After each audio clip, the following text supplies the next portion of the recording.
Saguenay dépose son budget. Vous écoutez ATM Nouvelles.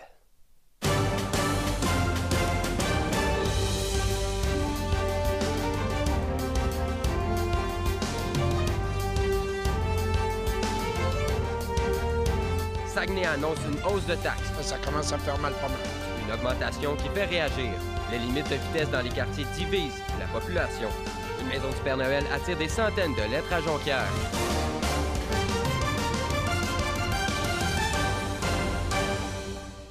Bonsoir et bienvenue au bulletin ATM Nouvelles en direct. La Ville de Saguenay effectue une hausse de 4,8 % de la taxe municipale. Cette annonce se joint pour toute catégorie d'immeubles confondus dans le cadre de son budget 2023.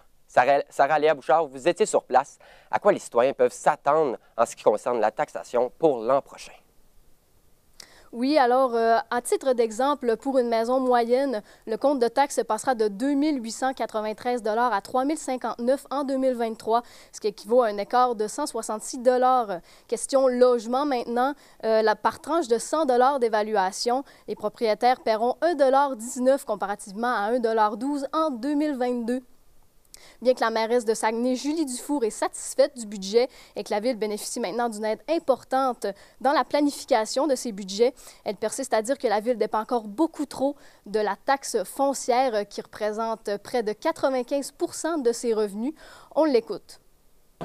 Québec nous donne de plus en plus de compétences, de plus en plus de responsabilités, mais l'argent ne vient pas avec et ce n'est pas au fardeau fiscal du pied carré de maison. Et pourquoi parle-t-on d'une hausse plus prudente pour 2023? La Ville de Saguenay a en fait présenté son budget équilibré de 395 900 000 $, qui est une augmentation de 24 millions par rapport en 2022. Madame Dufour qualifie le budget de raisonnable et de prudent. Dans une année qu'elle qualifie de reflationniste. Selon elle, l'année 2023 servira donc à la planification et à la gestion de futurs projets au sein de la Ville. Le président de la Commission des finances, Michel Potvin, a d'ailleurs renchéri sur le sujet. On peut l'entendre à l'instant. Donc, il faut se garder quand même des marges de manœuvre. C'est ce qu'on a fait dans ce budget-là. On n'a pas de dépenses exceptionnelles, mais on garde 100 % des services. C'était ça qui était demandé par Mme la mairesse, garder 100 % des services, mais avoir un taux de taxation acceptable. On dit que 4,86 $, c'est trop élevé, mais c'est acceptable. Il y a eu un désaccord parmi les élus.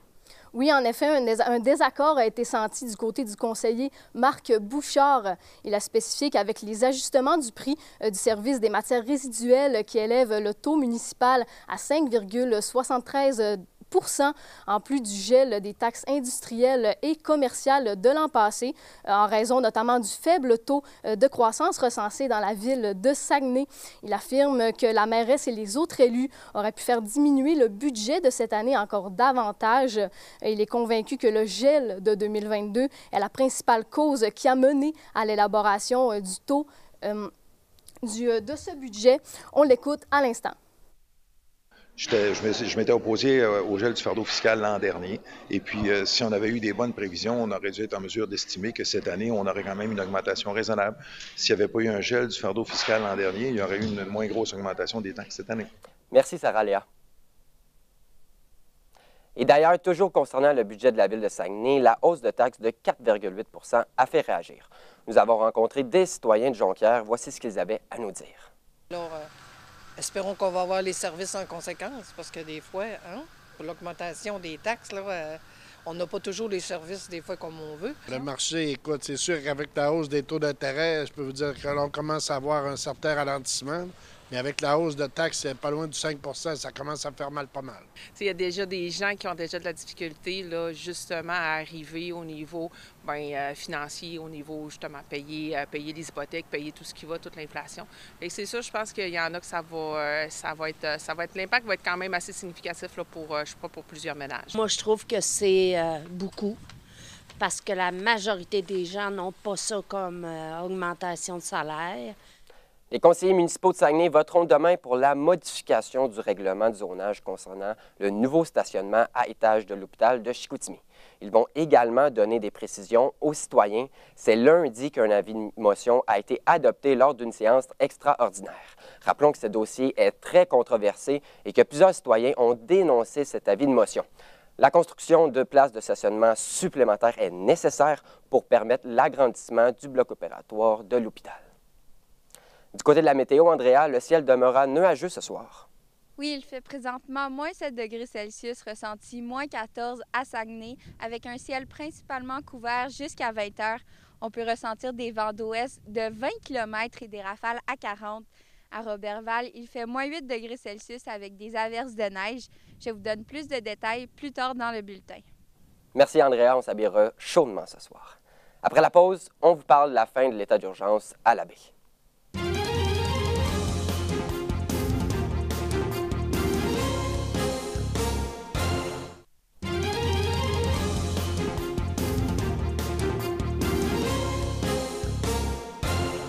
L'état d'urgence est finalement levé à la baie. L'annonce a été faite lors de la séance extraordinaire du conseil municipal de Saguenay qui se tenait ce midi. La ville de Saguenay avait déclaré l'état d'urgence le 18 juin dernier après le glissement de terrain qui avait lieu 5 jours plus tôt. 76 résidences ont été évacuées lors du désastre. Au total, l'état d'urgence a été renouvelé 50 fois pour aider Saguenay dans sa gestion de la crise. Les travaux d'aqueduc, d'égouts et de pavage se sont terminés la semaine dernière, permettant la fin de l'état d'urgence. Le service de la Société de transport du Saguenay a repris pour de bon. Depuis la pandémie, l'achalandage a augmenté de 85 % par rapport à celle de 2019. Comparativement à certaines sociétés ailleurs au Québec, la majorité n'ont pas atteint ce chiffre.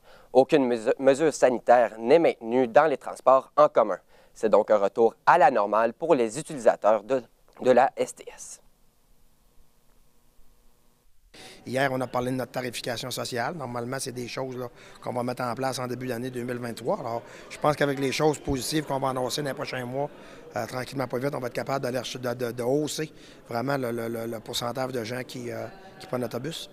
Après plusieurs plaintes citoyennes sur la vitesse dans les quartiers résidentiels, Saguenay réévalue la situation. Une baisse importante des limitations de vitesse est envisagée pour plusieurs secteurs. Un reportage de Jade Giovanni. Les changements de limite de vitesse dans les quartiers résidentiels refont surface après avoir été refusés en 2021. Le coût de l'opération et le fait que les automobilistes ne comptaient pas s'adapter aux nouvelles réglementations en sont la cause.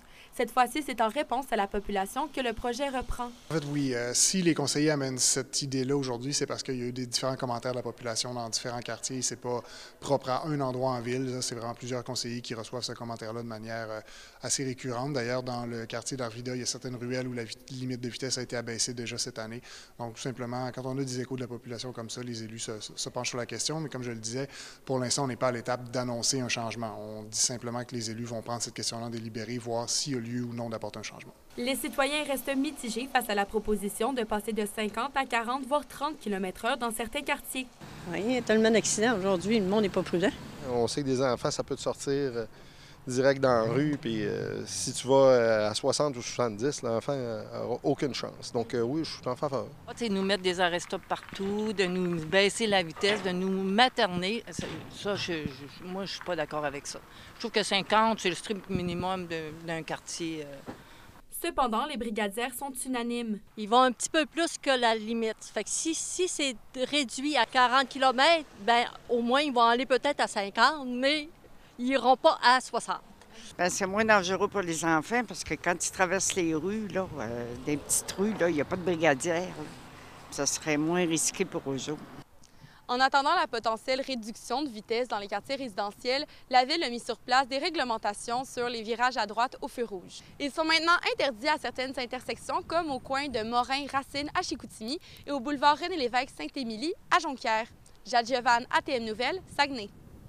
Une enquête a été ouverte après qu'un immeuble ait été la proie des flammes sur la rue Saint-Hubert à Jonquière. Les causes de l'incendie ne sont toujours pas connues. Le bâtiment comprenait des logements et 2 salons de coiffure au rez-de-chaussée. Selon le service des incendies de Saguenay, une trentaine de pompiers a été dépêchés sur place pendant l'opération qui a duré près de 7 heures. Heureusement, une seule famille a été prise en charge par la Croix-Rouge. Il n'y a eu aucun blessé, aucun mort dans l'incendie. Tout le monde a été évacué rapidement. Les dégâts sont assez considérables au niveau du bâtiment. Pour nous, c'est un travail qui s'est déroulé entre 15h15 et 22h30 hier. La Sûreté du Québec a mené une opération de sensibilisation sur les Monts-Valin le 10 décembre dernier. L'opération avait pour but d'inciter les usagers à adopter des comportements sécuritaires tout au long de la saison de motoneige. Dans les 249 motoneiges contrôlés, 43 constats ont été remis pour des systèmes d'échappement modifiés, des plaques non posées et des droits d'accès aux sentiers qui n'ont pas été acquittés. Selon la SQ, la vitesse est l'enjeu principal de danger sur les pistes, mais la situation s'améliore d'année en année. Après la pause, le bulletin de nouvelles se poursuit avec ma collègue Camille Hull.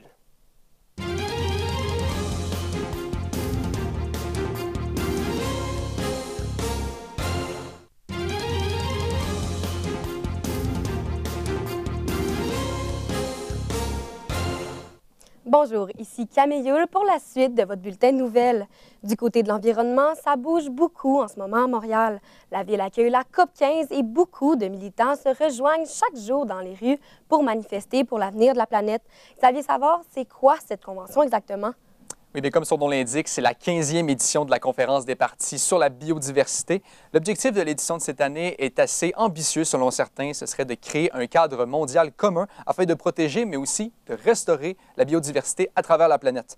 Donc, il y a beaucoup d'acteurs importants de l'actualité internationale qui se sont regroupés, du coup, lors des conférences pour y aller d'un petit discours, notamment Antonio Guterres, qui est le secrétaire général de l'Organisation des Nations unies, qui est allé d'un discours vraiment crève-cœur. On l'écoute.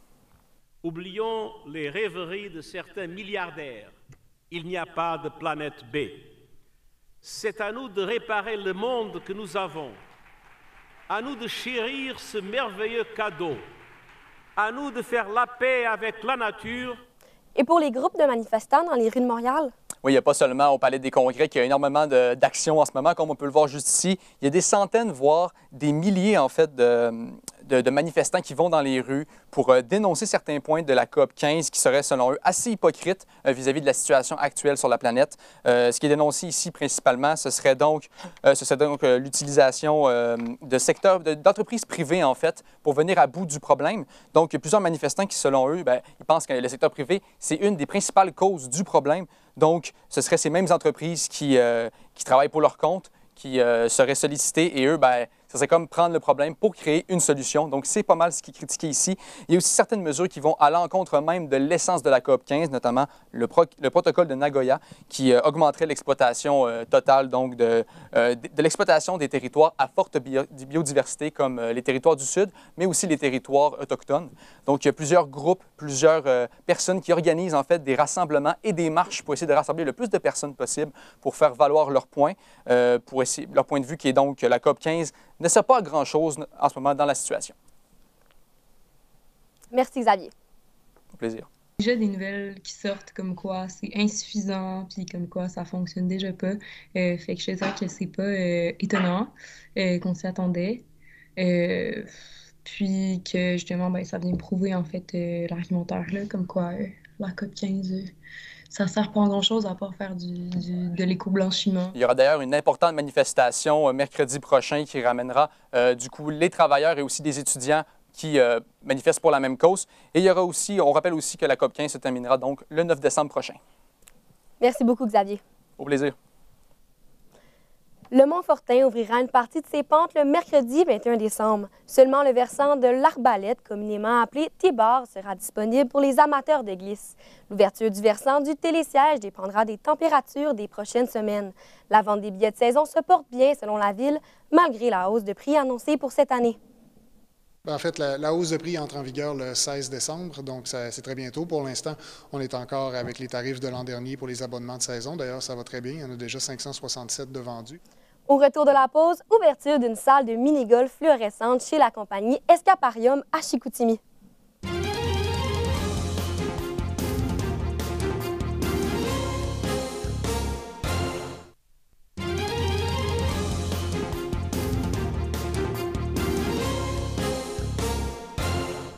Une deuxième succursale d'Escaparium voit le jour à Chicoutimi sur le boulevard Talbot.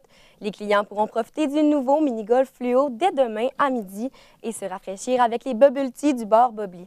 Un reportage d'Élia Rousseau. Le mini-golf fluo ouvrira officiellement demain sous le thème des pirates et de la mer. Les propriétaires en ont eu l'idée lors d'un voyage au Missouri aux États-Unis. On a visité une entreprise qui offrait et des jeux d'évasion et des mini-golf comme ça. Nous, quand on a joué le mini-golf, on n'en est pas revenu. Là. On a vraiment aimé le produit. Ils recherchaient une activité pour rejoindre les plus jeunes. La nouvelle succursale sur le boulevard Talbot permet plus d'espace pour les jeux. Donc, ça nous prenait un plus grand terrain de jeu. Là, ici, on est installé pour de bon. On a beaucoup de projets ici. On veut varier le divertissement qu'on offre aux gens. Ça nous prenait de la place, fait qu'on s'est trouvé de la place. Avec la journée test de vendredi, Marie-Claude Lavoie et Félix Deschaines-Morin s'attendent à avoir beaucoup de gens lors de l'ouverture. Une jeune entrepreneur a ouvert son bar de bubble tea dans la succursale. J'ai fait plusieurs petits voyages de Québec-Montréal dernièrement, puis c'est de là que j'ai connu justement les bubble tea. Fait que c'est en goûtant à ce breuvage-là que j'ai eu un petit coup de cœur, puis c'est de là que ça vient. Ses anciens propriétaires l'ont aidé financièrement à pouvoir partir son entreprise. Le mini-golf fluo sera disponible à partir de mercredi midi. Pour ce qui est des jeux d'évasion, il faudra attendre à l'hiver. Elia Rousseau, ATM Nouvelles, Saguenay.